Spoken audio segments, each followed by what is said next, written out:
அவருடைய மகன் இயேசு கிறிஸ்து மீது நம்பிக்கை கொண்டு ஒருவர் மற்றவரிடம் அன்பு செலுத்த வேண்டும். இதுவே அவரது கட்டளை.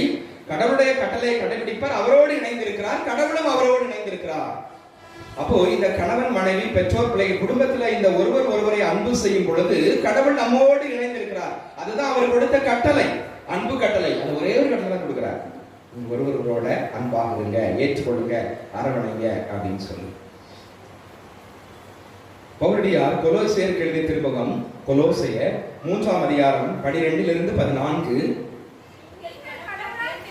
நீங்கள் கடவுளால் தேர்ந்து கொள்ளப்பட்டவர்கள். யோவான் 15ஆம் அதிகாரம் 16வது வசனம், நீங்கள் என்னை தேர்ந்து கொள்ளவில்லை, நான் தான் உங்களை தேர்ந்து கொண்டேன். நீங்கள் கனி தரவும் நீங்கள் தரும் கனி நிலைத்திருக்க உங்களை ஏற்படுத்தினேன். அப்ப இந்த குடும்பம் என்கிற அமைப்பை உருவாக்கியவர் யார்? கடவுள். தொடக்கத்திலே தந்தையாய் இறைவன் குடும்பத்தை உருவாக்கினார். இப்பொழுது